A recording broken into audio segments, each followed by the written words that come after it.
السلام علیکم ورحمۃ اللہ وبرکاتہ۔ الحمد للہ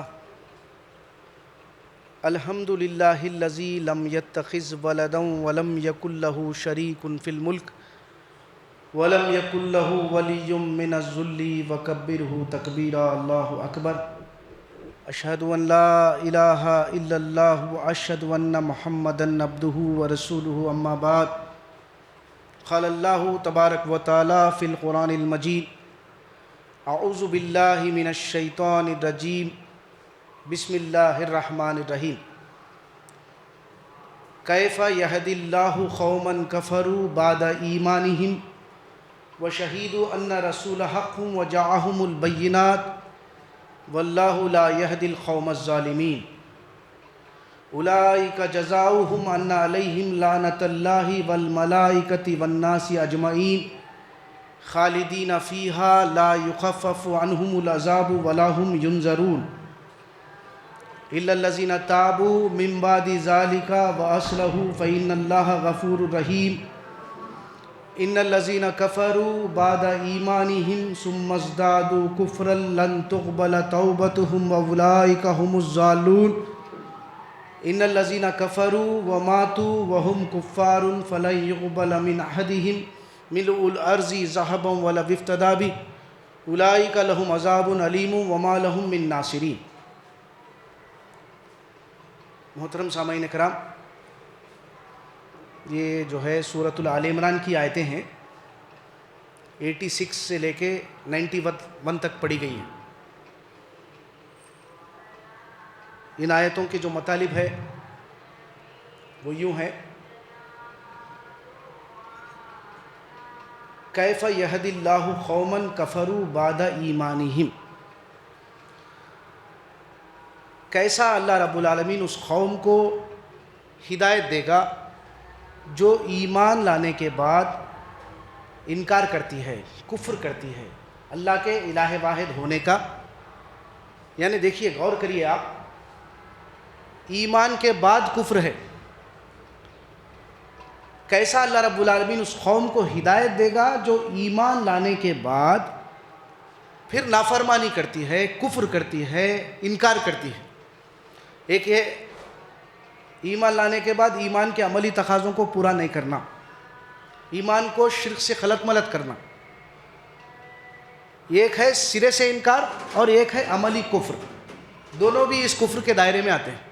اللہ رب العالمین کیسے اس قوم کو ہدایت دے گا جو ایمان کے بعد پھر کفر اختیار کرتی ہے، انکار کرتی ہے، نافرمانی کرتی ہے، اور شہادت دیتے ہیں، گواہی دیتے ہیں کہ اللہ کے رسول حق ہیں، جو کچھ بھی وہ ان پر نازل کیا گیا اور جو کچھ ان کو دے کر بھیجا گیا ہے وہ حق پر ہے۔ وشہدوا ان رسول حق وجاءہم البینات، پھر خاص بات کیا ہے؟ ان کے پاس کھلے کھلے بینات، احکامات آ چکے ہیں۔ واللہ لا یہدی القوم الظالمین، اللہ رب العالمین ایسے ظالم قوم کو کیا ہے؟ ہدایت نہیں دیتا۔ اولئک جزاؤہم ان علیہم لعنۃ اللہ والملائکۃ والناس اجمعین، یعنی کتنی بڑی لعنت ہے اللہ رب العالمین کی طرف سے۔ یعنی کیا فرما رہے ہیں اللہ تعالیٰ؟ اللہ کی رحمت سے دوری، جس پر بھی اللہ تعالیٰ لعنت فرماتے ہیں، یعنی وہ اللہ رب العالمین کی عارضی رحمتوں کے اور ابدی زندگی کی رحمتوں سے کیا ہو جائیں گے؟ محروم ہو جائیں گے۔ یعنی اللہ کی لعنت کے جب مستحق ہو جائیں گے تو اس کا لازمی تقاضا کیا ہے؟ عذاب جہنم کے مستحق ہو جائیں گے۔ اولئک جزاؤہم، ان کی سزا، ان کی جزا یہی ہے کہ یہ اللہ کی لعنت ہے ان پر، اور فرشتوں کی لعنت ہے، اور تمام انسانوں کی لعنت ہے ان لوگوں پر۔ اولئک جزاؤہم ان علیہم لعنۃ اللہ والملائکۃ والناس اجمعین خالدین فیہا لا یخفف عنہم العذاب ولا ہم ینظرون۔ یہ آیت سلسلے بیان کے تحت ہم غور کریں گے۔ ایمان والوں سے مخاطب ہوتے ہوئے اللہ تعالیٰ جس کو کتاب دی گئی ہے، ایمان کا جو ہے نا دعویٰ کریں، رسولوں کی شہادت پر گواہی دے رہے ہیں، پھر ایمان کے ساتھ کفر کا رویہ اختیار کرنا، تو کیا ہے؟ لعنت ہے ان لوگوں پر۔ پھر ایسی لعنت میں یہ ہمیشہ ہمیشہ رہیں گے جہنم کی آگ میں، اور اس آگ میں کوئی ان سے جو ہے نا تخفیف بھی نہیں ہوگی، وہ رحلت تخفیف بھی نہیں ہوگی۔ لیکن آج کیا ہے، امید میں بیٹھے ہوئے ہم، جھوٹی آرزوؤں میں جو ہے نا مبتلا ہے، اللہ ماشاء اللہ مسلمان۔ اللہ فرماتے ہیں کیا ہے وہ، خالدین فیہا لا یخفف عنہم العذاب ولا ہم ینظرون، یہ ہمیشہ ہمیشہ اس لعنت میں، اس آگ میں پڑے رہیں گے، اور ان کے عذاب میں کوئی تخفیف بھی، کمی بھی نہیں کی جائے گی، اور ینظرون، اور کیا ہے، ان کو مہلت بھی نہیں دی جائے گی۔ برے اللہ تعالیٰ ینظرون نہیں ہے یہاں پر، ینظرون یعنی مہلت بھی نہیں دی جائے گی۔ پھر اللہ رب العالمین کا شکر ہے کہ موقع دے رہے ہیں اللہ تعالیٰ، یعنی وہ نوبت آنے سے پہلے پہلے ہم کو مہلت دے رہے ہیں دنیا میں۔ الا الذین تابوا من بعد ذلک واصلحوا فإن اللہ غفور رحیم، جو لوگ کیا کرتے ہیں، بے شک توبہ کرتے ہیں، اپنے عقائد اور اعمال کی اصلاح کرتے ہیں، اپنے ایمان کو شرک کے اجزاء سے پاک رکھنے کی کوشش کرتے ہیں، اور پھر اپنے عملی زندگی کو درست کرتے ہیں، اس کے مطابق شرک و بدعت اور رسومات سے پاک و صاف رکھتے ہیں، اور مقصد حیات آخرت ہے۔ الا الذین تابوا من بعد ذلک واصلحوا فإن اللہ غفور رحیم، بے شک اللہ تعالیٰ کیا ہے، بڑا بخشنے والا اور مہربان ہے، معاف کرنے والا ہے، سچی توبہ کر کے اللہ کی طرف پلٹنے والوں کو معاف کرنے والا ہے، فرما رہے۔ لیکن پھر اللہ پھر فرماتے ہیں بے شک جس نے ایمان کے بعد کفر کا رویہ اختیار کیا، اور اس کفر میں، اس نافرمانی میں بڑھتا چلا گیا، بڑھتا چلا گیا، بڑھتا چلا گیا، تو اس کی توبہ توبہ نہیں ہے۔ اللہ تعالیٰ ایسے جو ہے نا لوگوں کی توبہ ہرگز قبول نہیں کریں گے، اور یہ گمراہ ہو جائیں، مضلون ہو رہے اللہ تعالیٰ۔ پھر اللہ فرماتے ہیں بے شک ان الذین کفروا وماتوا وهم کفار فلن يقبل من احدهم ملء الارض ذهبا ولو افتدى به اولئک لهم عذاب علیم وما لهم من ناصرین، بے شک جنہوں نے کیا کیا، کفر کیا، کفر میں بڑھتے چلے گئے، اور کفر کی حالت میں جان دیے، نافرمانی کی حالت میں جان دیے، توبہ اور استغفار نہیں کرے، تو ایسے لوگوں کو کیا فرما رہے ہیں اللہ تعالیٰ، اگر اس عذاب سے، دوزخ کے عذاب سے بچنا چاہیں گے، زمین بھر کا سونا اللہ کے جو ہے نا فدیہ دے کر اس عذاب سے بچنا چاہیں گے تو بچ نہیں سکیں گے، تو اولئک لہم عذاب علیم وما لہم من ناصرین، یہی وہ لوگ ہیں ان کے لیے دردناک عذاب ہے، عذاب علیم ہے، عذاب علیم وما لہم من ناصرین، اور یہ کوئی بھی مددگار نہیں پائیں گے وہاں پر۔ تو یہ آیات کے مطالب آپ کے سامنے میں پیش کیا ہوں۔ اللہ کا بہت بڑا احسان اور شکر ہے ہمارے درمیان، اللہ رب العالمین قیامت تک آنے والے انسانوں کے لیے کتاب کو محفوظ شکل میں رکھے ہیں۔ اگر اس کتاب کی حفاظت کی ذمہ داری اللہ رب العالمین نہیں لیتے تو امت بے شک جو ہے مشکلات میں آ جاتی۔ اللہ کا شکر ہے کہ ایسا بھی اللہ کا گروہ ہے جو دنیا میں اللہ کی کتاب کے مطابق فیصلے کرتا ہے، اللہ کی کتاب کے مطابق عقائد کو جو ہے نا کیا کرتا ہے، اصلاح کرتا ہے۔ تو یہ بہت بڑا احسان ہے اللہ کا۔ امت بہت بڑی پریشان حال میں مبتلا ہے کیونکہ ہم قرآن کو چھوڑ چکے ہیں۔ قرآن انا نحن نزلنا الذکر و انا لہ لحافظون، بے شک ہم ہی نے اس ذکر قرآن کو نازل کیا اور ہم ہی اس ذکر کی، قرآن کی حفاظت قیامت تک کرنے والے ہیں۔ تو اتنی محفوظ کتاب جو سارے تضاد بیانیوں سے پاک و صاف ہے، متضاد باتوں سے پاک ہے، جس میں دو باتیں نہیں ہیں، کانٹرڈکٹنگ، یعنی ہاں ایک جگہ فرما رہے ہیں اللہ تعالیٰ کہ ہاں، پھر ایک جگہ فرما رہے ہیں کہ نہ، یہ ناممکن ہے۔ لیکن اب امت جو پریشان ہے وہ پریشانی کی وجہ روایات، ہم روایتوں یعنی احادیثوں کا انکار نہیں ہے، بے شک اللہ کے رسول کی سنت کو ہم تلاشنا ہے اور قرآن کے مطابق عقائد بنانا ہے اور اللہ کے رسول کی سنت کو احادیثوں پر جانچنا ہے۔ تو اللہ کے رسول صلی اللہ علیہ وسلم کا ہی ارشاد ہے، دارقطنی ہے حدیث، آپ صلی اللہ علیہ وسلم فرماتے ہیں 504 ہے، دیکھیے حدیث نمبر دارقطنی کی، یہ بھی ہے 4000 چلر ہے، 4393 اور 4396 حدیث نمبر دارقطنی کی ہے۔ آپ کا ارشاد ہے، آپ فرماتے ہیں میرے بعد میرے متعلق تم کو روایتیں سنائی جائے گی، تو ان روایتوں کو قرآن پر جانچنا، اگر وہ باتیں قرآن کے خلاف ہے تو سمجھنا کہ وہ میں نے نہیں کہا، اگر وہ بات قرآن کے موافق ہے تو سمجھنا کہ وہ میں نے کہا، وہ بات لے لینا۔ لیکن افسوس ہے یہ معیار ہمارے پاس نہیں، جو روایتوں میں صحیح اور غلط ہے اس بات کو جو ہے نا کیا کر رہے ہیں، جانچنے کا جو ہے ہم کو اختیار نہیں دیا گیا، سمجھ رہے ہیں۔ اللہ تعالیٰ عقل دیا نا، عقل کی بنا پر ہم دنیا کے فیصلے کر رہے ہیں، نفع حاصل کر رہے ہیں، نقصان سے بچ رہے ہیں، اور وہ علم ہی حاصل کر رہے ہیں جو ہم کو جو ہے نا سمجھ میں نہیں آتا۔ ایسے جو ہے نا علوم ہیں دنیا کے، حاصل کر کے دنیا میں ترقی کرنے کی کوشش کر رہے ہیں، تو وہ علم کی بنا پر، عقل کی بنا پر ہی کر رہے ہیں۔ لیکن آخرت کا معاملہ جو کل آخرت میں ابدی زندگی سے تعلق رکھتا ہے، جب عذاب میں جائیں گے تو ہمیشہ ہمیشہ جلنا پڑے گا، اور اللہ تعالیٰ اگر مغفرت کر دے گا تو الحمدللہ ہمیشہ ہمیشہ جنت میں رہنا، عیش و آرام کی زندگی ہوگی۔ پھر اس زندگی کی کوئی اہمیت نہیں ہے ہمارے پاس، کیونکہ اکابرین نے اور محدثین نے لکھ دیا ہے، بس کیا کر رہے ہیں، اندھی تقلید، پیروی کرتے ہوئے چلے جا رہے ہیں۔ تو ہم یہ کہہ رہے ہیں روایات میں صحیح اور غلط دو باتیں ہیں، تو ان روایات کو قرآن پر جانچنا یہ صحیح طریقہ ہے۔ اگر یہ طریقہ ہم اختیار نہیں کریں گے تو کل آخرت میں کس کے حوالے ہو جائیں گے، جہنم کے حوالے ہو جائیں گے۔ کل کوئی عذرات ہمارے چلنے والے نہیں ہیں، کیونکہ حجت میں اللہ رب العالمین کتاب کو لا رہے ہیں، متعدد مقامات ہے قرآن مجید میں، اتنے 20 آیتیں ہیں جہاں پر انسانوں کا جو فیصلہ ہے وہ کتاب کے تحت ہوگا۔ قرآن سے پہلے کی جتنے جو لوگ ہیں ان کا فیصلہ بھی صحف ابراہیم و موسیٰ، اور ہمارا جو فیصلہ ہے یہ قرآن کے مطابق ہی ہوگا۔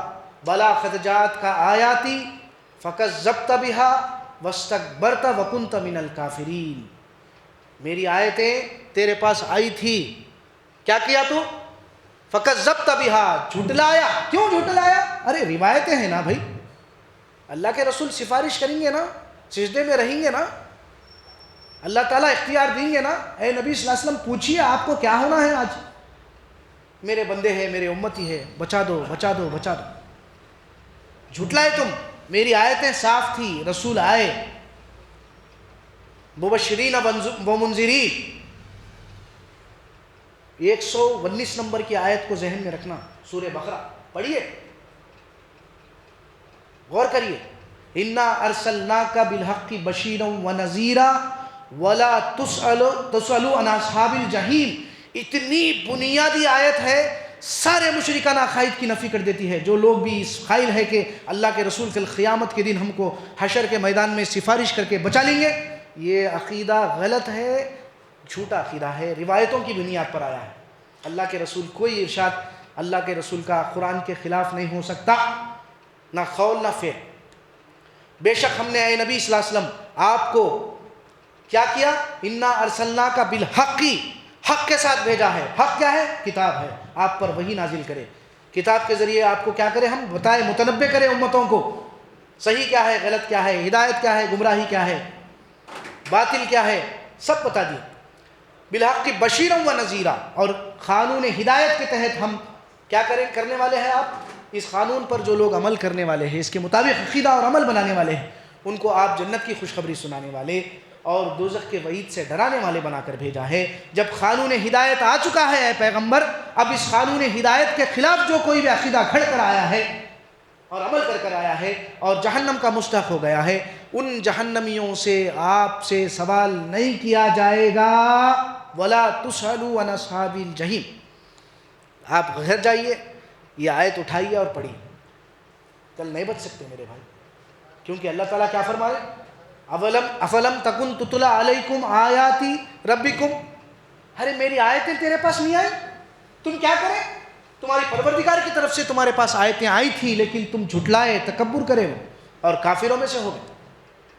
یا معاشر الجن والانس الم یاتکم رسل منکم یقصون علیکم آیاتی وینذرونکم لقاء یومکم ھذا قالوا شہدنا علی انفسنا وغرتہم الحیات الدنیا وشہیدوا علی انفسہم انہم کانوا کافرین. سورہ انعام کی آیت ہے 133 غالباً 35 تک.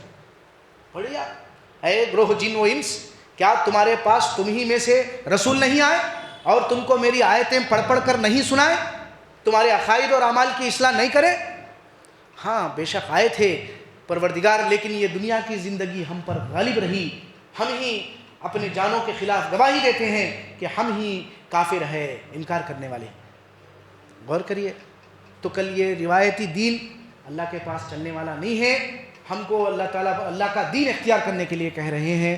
اس لیے دیکھیے غور کریے، اہل کتاب کے عقائد سے متنبع کرتے ہوئے ہم کو فرماتے ہیں اے امت محمدیہ، نہ تمہاری جھوٹی آرزویں کام آ سکتی ہے، نہ اہل کتاب کی جھوٹی آرزویں کام آ سکتی ہے. جو گناہ کا کام کرے گا اور توبہ اور استغفار نہیں کرے گا، لازماً اس کو عذاب ملے گا، اور اس عذاب سے کوئی بھی تم کو بچانے والا نہیں. تو یہ دارقطنی کی حدیثیں میں آپ کے سامنے دو رکھا ہوں. پھر آئیے جس بگاڑ کے تعلق سے میں آپ لوگوں کو جو ہے متنبع کرنے کی کوشش کر رہا ہوں، وہ یہ ہے کہ قرآن بیس ہے، بنیاد ہے. روایتوں کو جانچنے کا جو ہے نا معیار ہے، کسوٹی ہے. حق و باطل، صحیح و غلط، ہدایت و گمراہی. روایتوں میں دو باتیں ہیں، کانٹرڈکشن ہے، متضاد باتیں ہیں. ایک ہی کتاب میں بخاری میں دو باتیں، ایک میں سفارش کرنے والی بات ہے، پھر اسی حدیث میں سفارش کا انکار کی بات ہے. پھر امت کا حال کیا ہونا چاہیے؟ امت کہاں جانا چاہیے؟ امت کتاب کی طرف آنا چاہیے. کتاب کی روشنی میں اگر فیصلہ کریں گے تو ہم کو بات معلوم ہو جائے گی کہ واقعی حقیقت میں سفارش کا کیا معاملہ ہے. کیا صحیح بھی حقیقت میں اللہ کے رسول ہم کو عذاب جہنم سے بچا سکتے ہیں؟ یہ بات معلوم ہوگی. بخاری میں ہے کہ پڑھیے آپ 2753 انٹرنیشنل نمبر بول رہا ہوں آپ کے سامنے میں. بخاری کے میں 2753 ہے حدیث. وانذر عشیرتک الاقربین، سورہ شورى 114 نمبر کی آیت کی روشنی میں اے نبی صلی اللہ علیہ وسلم اپنے قریب ترین رشتہ داروں کو اللہ کے عذاب سے ڈرائیے. یہ آیت جب نازل ہوئی، آپ اپنے خاندان والوں کو جو ہے نا جمع کرے، دعوت دیے، اور قریش کے جو ہے نا گھر والوں، اپنے آپ کو اپنے عمل سے اللہ کے عذاب سے بچا لو، کل میں آخرت میں تمہارے کام آنے والا نہیں ہوں. اے ابن عباس، اب مطالب اپنے آپ کو جو ہے نا دوزخ کے عذاب سے بچا لو، میں تمہارے کل آخرت میں کام آنے والا نہیں ہوں. اے صفیہ پھپھی، میری پھپھی، کل آخرت میں اللہ کے عذاب سے بچا لے اپنے آپ کو، میں آخرت میں کام آنے والا نہیں ہوں. اے میری بیٹی فاطمہ، جو مال میں سے لینا ہے لے لے، میں آخرت میں تیرے کام آنے والا نہیں. تو پھر کیا ہے برادر؟ ہماری عقلیں کیا کر رہی ہے؟ پھر جھوٹی آرزوؤں میں مبتلا ہے. یہاں پہ اللہ کے رسول اس آیت کی روشنی میں اپنے گھر والوں کو جو ہے نا گھر میں دعوت دے کے متنبع کر رہے ہیں، بول رہے ہیں کہ اپنے عمل سے تم آخرت کو کما لو، میں آخرت میں تمہارے کوئی کام آنے والا نہیں ہوں. پھر بھی اس امید میں مبتلا ہے کہ ہمارے اللہ کے رسول ہم کو بچا لیں گے. کیسا بچائیں گے سوچئے. اب آئیے پھر بخاری میں ہی ہے حدیث، روایت ہے کہ میدان حشر ہوگا، گرم معاملہ ہوگا، اس گرمی سے پسینے میں جو ہے نا پسینے نکل جائیں گے، پسینے میں لوگ جو ہے نا نہاتے ہوئے رہیں گے. یعنی اب کہاں جائیں؟ آدم کے پاس جا رہے ہیں علیہ السلام کے پاس. آدم علیہ السلام فرما رہے ہیں کہ میں تمہاری کوئی مدد نہیں کر سکتا کیونکہ میں گناہگار ہوں اللہ کا، اللہ میری نہیں سنتے. تم نوح علیہ السلام کے پاس جاؤ. نوح علیہ السلام بولیں گے میرے پر بھی ایک گناہ ہے، میں بھی جو ہے نا تمہاری کوئی سفارش نہیں کر سکتا. تم ابراہیم کے پاس جاؤ. ابراہیم علیہ السلام بولیں گے میں بھی تمہاری کوئی مدد نہیں کر سکتا، میں 3 بار جھوٹ بولا. تو پھر تم موسیٰ کنے جاؤ، ان سے اللہ تعالیٰ جو ہے پردے کے آڑ میں بات کرے، ان سے کلام کرے ڈائریکٹ. تو موسیٰ علیہ السلام بولیں گے میرے پر بھی ایک جرم ہے، میں بھی تمہاری کوئی مدد نہیں کر سکتا، تم عیسیٰ کے پاس جاؤ کیونکہ وہ اللہ کے جو ہے نا پاک کلمہ ہیں، ایک نشانی ہے. تو پھر عیسیٰ علیہ السلام بولیں گے میں بھی کچھ نہیں کر سکتا، تم محمد صلی اللہ علیہ وسلم کے پاس جاؤ. تو محمد صلی اللہ علیہ وسلم کی کیفیت یہ ہوگی کہ آپ سجدے میں جو ہے نا رہیں گے، تو آپ سے پوچھا جائے گا اللہ کے رسول آج آپ کی ساری جو ہے نا چیزیں قبول ہے، کیا ہونا ہے بولی. تو اے میری امتی بولیں گے، تو سب کو نکال لیا جائے گا، یہاں تک کہ لا الہ الا اللہ کا کلمہ جو ہے نا کا اقرار کرے سرے سے انکار کرنے والوں کو چھوڑ کر پورے کے پورے ایمان والے جو کفر کی زندگی میں مر گئے، کفر کی حالت میں مر گئے، ایسے لوگوں کو بھی اللہ کے رسول بچا لیں۔ کیسا پاسبل ہے؟ دو باتیں ہیں نا، آپ ہی فرما رہے ہیں کہ میں آپ کا کام میں نہیں آ سکتا آخرت میں، پھر آپ فرما رہے ہیں کہ آپ کی جو ہے نا ایک روایت گھڑی گئی۔ تو قرآن کیا کہہ رہا ہے؟ قرآن کی طرف آنا نا، لیکن قرآن کی طرف نہیں آ رہے ہیں۔ جیسے کہ میں آپ کے سامنے ایک آیت پڑھا ہوں، سورہ بقرہ کی 119 نکالیے، سورہ زمر 19 نکالیے۔ افمن حق علیہ کلمۃ العذاب افانت تلخذ من فی النار، جس شخص کے معاملے میں عذاب کا فیصلہ سنا دیا گیا کہ وہ جہنمی ہے، کیا نبی صلی اللہ علیہ وسلم آپ اس شخص کو جہنم کے عذاب سے بچا سکتے ہو؟ پھر اللہ کے رسول کے متعلق احادیثوں میں آیا، آپ فرما رہے ہیں، آپ کے تعلق سے جو ہے نا اللہ تعالیٰ فرما رہے ہیں کہ آپ جو ہے کچھ بد دعا دے رہے ہیں تو اللہ تعالیٰ جو ہے روک رہے ہیں، ایسی بات بھی ہے۔ قرآن مجید میں ایک آیت ہے سورۃ آل عمران 128 نمبر کی، اللہ رد کر دے رہے ہیں جی، لیس لک من الامر شیء او یتوب علیہم او یعذبہم فانہم ظالمون۔ فیصلے کے اختیارات کے معاملے میں کس کو عذاب دینا ہے، کس کو بخشنا ہے، یہ اختیارات میں آپ کو کوئی مداخلت نہیں ہے اے پیغمبر صلی اللہ علیہ وسلم۔ تو پھر کیا کر رہے ہیں برادر؟ تو ہم کو چاہیے کہ ہم اللہ کی کتاب کو سمجھ کر پڑھیں۔ جب تک کہ ہم اللہ کی کتاب کو بیس نہیں بنائیں گے، بنیاد نہیں بنائیں گے، تو ہمارے عقائد کی اصلاح نہیں ہوگی، کیونکہ روایتیں بہت ہیں، روایتوں میں صحیح اور غلط ہے۔ اب یہ ہمارا جو ہے نا فیصلہ ہے کہ ہم ان روایتوں کو کیا واقعی قرآن کی روشنی میں پرکھنے کی کوشش کر کے نتیجہ برآمد کر رہے ہیں، یا پھر مشرکانہ عقائد میں گرفتار ہے۔ تو پھر کیا ہوگا؟ جو آیتیں میں پڑھا ہوں، آئیے آپ کو یہ آیتیں انشاءاللہ سمجھ میں آئے گی۔ کیف یہدی اللہ قوما کفروا بعد ایمانہم، کیسا اللہ تعالیٰ اس قوم کو، اس شخص کو، اس فرد کو، اس اجتماعیت کو، اس گاؤں کو، اس علاقے کو، اس کنٹری کو ہدایت دے گا جو ایمان لانے کے بعد ایمان کو شرک سے خلط ملط کرتی ہے، مشرکانہ عقائد میں گرفتار ہے، مردہ اور غائب ہستیوں کو پکار رہے ہیں، واسطہ وسیلہ ہے، اعمال کا واسطہ ہے، افراد کا وسیلہ ہے، اسباب کی دنیا ہے، بغیر اسباب کے بھی نفع اور نقصان پہنچنے کا تصور شیطان ہمارے دلوں میں پیدا کر دیا۔ ایمان ہے پھر نظر کے بھی قائل ہے، ایمان ہے جادو سے بھی نفع اور نقصان ہوتا ہے، ایمان ہے لیکن پھر کیا ہے برادر؟ اس طرح عقائد میں جھول ہے ہمارے، امت محمدیہ مشکلات میں پڑی ہوئی ہے۔ اس مشکلات سے نکلنے کا حل صرف واحد قرآن ہے۔ دیکھو، ایک واحد قرآن ہے جس سے ہم امت واحدہ بن سکتی ہے۔ تو اس قوم کو اللہ تعالیٰ کیسا ہدایت دے گا جو ایمان لانے کے بعد نافرمانی اختیار کرتی ہے، کفر میں مبتلا ہوتی ہے، جبکہ گواہی دیتے ہیں کہ اللہ کے رسول حق پر ہیں۔ آج مسلمان بھی الحمدللہ گواہی تو دے رہے ہیں، اشہد ان لا الہ الا اللہ، اشہد ان محمد رسول اللہ، لیکن اللہ کے رسول کا نام آنے پر عقیدت مند جو ہے نا انگوٹے چوم رہے ہیں، لیکن سنت کی پیروی کرنے کے بجائے کیا کر رہے ہیں؟ بدعات و رسومات میں مبتلا ہے۔ تو جائزہ لینے کا مقام ہے، کیسا اس قوم کو اللہ ہدایت دے گا جو ایمان کے بعد کفر کرتی ہے، پھر جٹو بٹو والے کو کافر بول رہے ہیں۔ بھائی نہیں ہے نا ایسا؟ ایک ایمان والا بھی اللہ کے رسول فرماتے ہیں جب نافرمانی کرتا ہے تو اس کا ایمان اس سے نکل جاتا ہے، جب سچی توبہ کرتا ہے اس عزم و ارادے کے ساتھ کہ میں آئندہ یہ کام نہیں کروں گا، تو اس کا ایمان پھر لوٹ کر آتا ہے۔ تو یہ زندگی ہماری کیا ہے؟ موت تک امتحان۔ ہم جائزہ لینا ہے، محاسبہ کرنا ہے اپنے آپ کا، فتویٰ دینے کے لیے نہیں ہے دوسروں کو۔ کیسا اللہ تعالیٰ اس قوم کو ایمان لانے کے بعد جو ہے نا کیا ہدایت دے گا جو ایمان کے بعد کفر کے اختیار کرتی ہے، یہ روایات کی بنا پر۔ ابھی میں آپ کے سامنے ایک حدیث جو سنایا، ایسے بہت سارے 20 تر احادیث ہیں، روایات ہیں جو قرآن کے خلاف ہے، جو غلط ہے، جو متضاد ہے۔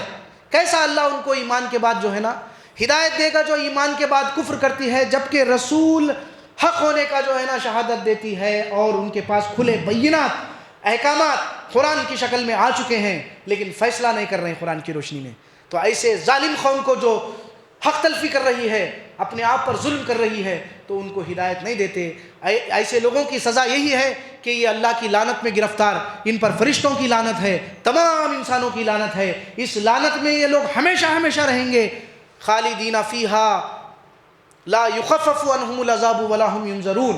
یہ ایسے اللہ کی لعنت میں، اللہ کی رحمت سے محرومی کا نتیجہ یہ ہوگا کہ جہنم کی آگ میں وہ ہمیشہ ہمیشہ رہیں گے، اور اس میں اس عذاب میں کوئی تخفیف، کوئی کمی بھی نہیں کی جائے گی۔ برادر، ہم سمجھ رہے ہیں کہ عذاب سے نکال لیے جائیں گے، چند دن جل کے جتنے گناہ اتنی سزا، جیسا کہ اہل کتاب کا عقیدہ تھا، آج اللہ ماشاء اللہ مسلمانوں کا بھی عقیدہ ہے، چند دن جلیں گے جتنے گناہ اتنی سزا، جل کے نکل کے پھر جنت میں جائیں گے۔ یہاں تو اللہ کیا فرماتے ہیں، یہ آیات غور کریے آپ، سلسلے بیان جو میں پڑھا، ایمان کے بعد کفر ہے، شہادت دے چکا ہے کہ رسول حق ہونے کا، ایسے ظالم قوم کو ہدایت نہیں دیتے، یہ لوگ اللہ کی لعنت کے مستحق ہو گئے، اور اس لعنت میں، اس عذاب کے مستحق ہمیشہ رہیں گے، ان کے عذاب میں رتی برابر کمی نہیں کی جائے گی۔ برادر چھوڑو، نکالنے کی تو بات دور کی بات ہے، نکالنے کی تو بات دور کی بات ہے، ان کے عذاب میں تخفیف رتی برابر بھی نہیں کی جائے گی۔ اور کیا ہے، وَلَا هُمْ يُنظَرُونَ، مہلت بھی نہیں دی جائے گی، مہلت بھی نہیں دی جائے گی۔ ہم تو بول رہے ہیں کہ امید میں ہے سفارشوں کے رسول بچا لیں گے، یہاں پر مہلت بھی نہیں ہے، مہلت بھی نہیں دی جائے گی، یعنی مجرمانہ حیثیت سے حاضر ہو گیا ہے اللہ کا بندہ، موقع دنیا میں دیا گیا ہے، توبہ کر لو، اصلاح کر لو عقائد و اعمال کی، یہاں پر موقع ہے، اللہ بے شک تمہارے گناہوں کو بخشنے والا، تمہاری توبہ قبول کرنے والا ہے، لیکن تم کفر کے حالت میں جان دو گے اور کفر کی حالت میں بڑھتے چلے جاؤ گے، ایمان اور جو ہے نا اعمال کے عقائد اور اعمال کی اصلاح نہیں کرو گے، تو اللہ تعالیٰ ایسے لوگوں کی توبہ قبول نہیں کرے گا، اور وہ گمراہی میں مبتلا ہو گئے، اور اسی حالت میں جو جان دے گا کفر کی حالت میں، پھر سمجھ رہے ہیں کہ انہوں بچائیں گے، کہاں بچائیں گے؟ اگر وہ عذاب سے بچنے کے لیے زمین بھر سونا بھی جو ہے نا فدیے میں دے کر اللہ کے عذاب سے بچنا چاہے گا، ان الذین کفروا وماتوا وهم کفار فلن يقبل من احدهم ملء الارض ذهبا ولو افتدى به اولئک لهم عذاب علیم وما لهم من ناصرین۔ دردناک عذاب علیم کی وعید سنا رہے اللہ، یہ فدیے میں زمین بھر سونا دے کر بھی ایسا مجرم، ایسی قوم ایمان کے بعد کفر کا رویہ اختیار کرتی ہے، کیونکہ روایات ہے، عقائد آج مشرکانہ ہے، تو پھر توبہ اور استغفار کا جو ہے نا کوئی دور دور تک شائبہ بھی نہیں ہے ہم میں، پھر اس حالت میں اگر جان دے گا، اگر وہ اللہ کے عذاب سے بچنے کے لیے زمین بھر بھی سونا جو ہے نا فدیے میں دے کر بچنا چاہے گا تو بچ نہیں سکے گا، کوئی بھی اس کا مددگار نہیں ہوگا، نفی ہو گئی نا۔ یہ اہل کتاب کا عقیدہ ہے، اس عقیدے سے ہم توبہ کریں، استغفار کریں، اللہ سے معافی چاہے۔ احادیث میں دو باتیں ہیں، صحیح اور غلط، پرکھنے کے لیے قرآن بیس ہے، ضروری ہے۔ عبید اللہ سندھی محمود الحسن صاحب کے ساتھی، بانی دیوبند ادارہ بہت بڑا ہے نا، مانا جاتا ہے نامور، آپ کہہ رہے ہیں 1800 سال پہلے کی بات بتا رہا ہوں میں آپ کو، 1850 کے بعد کی بات، وہ کہہ رہے ہیں میں نوجوان بچوں کو اور غیر مسلموں کو بخاری پڑھنے کی ترغیب نہیں دیتا، یعنی اس کا مطلب یہ نہیں ہے کہ بخاری نہیں پڑھنا، بے شک احادیث ہے، اس محدثین کا احسان ہے کہ وہ لوگ جمع کریں صحیح اور غلط، تاکہ جو ہے نا معلوم ہو جائے، فرق کرے، لیکن ہم پہلے قرآن پڑھنے کے بعد ہمارے اندر اللہ رب العالمین فرقان پیدا کرے گا، کسوٹی پیدا کرے گا، جب جا کر تمیز کر سکیں گے کہ یہ صحیح ہے یہ غلط ہے۔ تو قرآن کل آخرت میں اللہ تعالیٰ حجت میں قرآن سے ہی جو ہے نا قرآن کو ہی پیش کریں، تو اس لیے ضروری ہے کہ اللہ سے دعا ہے ہم سب قرآن مجید کو سمجھ کر پڑھے اور عمل کی نیت سے پڑھے، اور منشأ الہی پیش نظر ہونا دیکھیے۔ سب سے پہلے گرامر یہ وہ چیز کو ہٹا دیجئے، پہلی سب سے بنیادی شرط قرآن سے ہدایت، ہدی للناس بول رہے ہیں اللہ تعالیٰ، تمام انسانوں کے لیے ہدایت ہے۔ اب وہ بیچارہ کہاں گرامر سیکھنے کو بیٹھیں گا بولیے؟ اب میں بھی ایک کمپنی میں نوکری کر رہا ہوں تو کوئی انگلش ہی نہیں آتی ہم کو، تو کیا ہم پہلے گرامر سے سیکھیں گے؟ جو والدین ہم کو بچپن سے سکھائے میری مادری زبان اردو، گرامر نہیں سکھائے، گرامر آٹومیٹک سیکھ جاتا، پہلے منشا ہونا ضروری، والدین منشے کو سمجھا، اسی طرح پروردگار ہمارا ہمارے منشے کو جو ہے نا سمجھا رہا، کتاب کو نازل کرنے کا کیا مقصد ہے سمجھا۔ تو وہ منشے الہی یہ ہے کہ ہم دوزخ سے بچے جنت میں جائے، اس کے لیے قرآن واحد ہدایت کا ذریعہ ہے، اس کو مضبوطی کے ساتھ پکڑیے۔ بارک اللہ لی ولکم فی القرآن العظیم ونفعنی وایاکم بالآیات والذکر الحکیم، الحمد للہ رب العالمین۔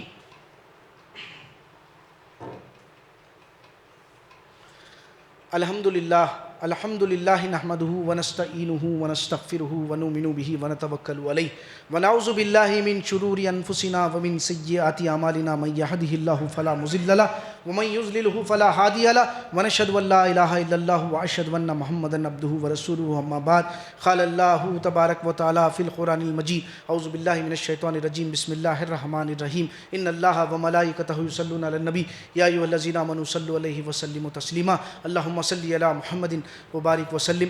امیر المومنین خلفائے راشدین ابو بکر صدیق رضی اللہ تعالیٰ عنہ، عمر رضی اللہ تعالیٰ عنہ، عثمان رضی اللہ تعالیٰ عنہ، وعلی رضی اللہ تعالیٰ عنہ، ربنا آتنا فی الدنیا حسنۃ وفی الآخرۃ حسنۃ وقنا عذاب النار، ربنا لا تزغ قلوبنا بعد إذ هديتنا وهب لنا من لدنك رحمة إنك أنت الوهاب۔